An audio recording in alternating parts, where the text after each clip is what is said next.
Yes bwana, hii ni Yanga App TV inaweza kukusogezea taarifa ambazo zimeweza kutufikia hivi punde kutoka kwenye viunga vya Young Africans. Bwana, nini cha kufanya sasa kwa shabiki wa Young Africans ili usiweze kupitwa na taarifa hizi za kushtua kwenye klabu hii ya Young Africans bwana, mara baada ya kuweza kuachana na wachezaji mbalimbali kwa ajili ya kuweza kupisha wachezaji wapya bwana. Taarifa ambazo muda huu zimeweza kuwashtua mashabiki wengi wa Young Africans ni juu ya mchezaji Pacome Zouzoua bwana. Nini ambacho kimeweza kumfika mchezaji huyu bwana? Baki na sisi na kisha una subscribe channel yetu ili usiweze kupitwa na taarifa mbalimbali za usajili pamoja na tetesi ambazo tunaendelea kuziachia ndani ya masaa 24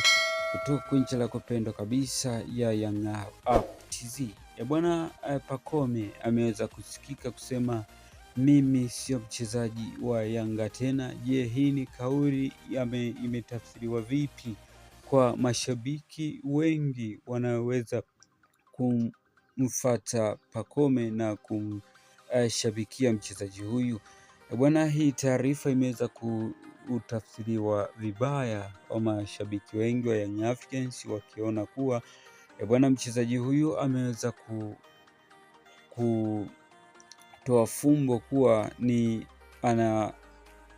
anaondoka kwenye kikosi hiki cha Young Africans au imeweza kuwaje bwana. Ili usiweze kupitwa na mambo mengi kumhusu Pacome Zouzoua bwana, basi endelea kusubscribe channel yetu ili usiweze kupitwa na update mbalimbali ambazo zitakuwa zikiendelea kutoka kwenye viunga vya Young Africans.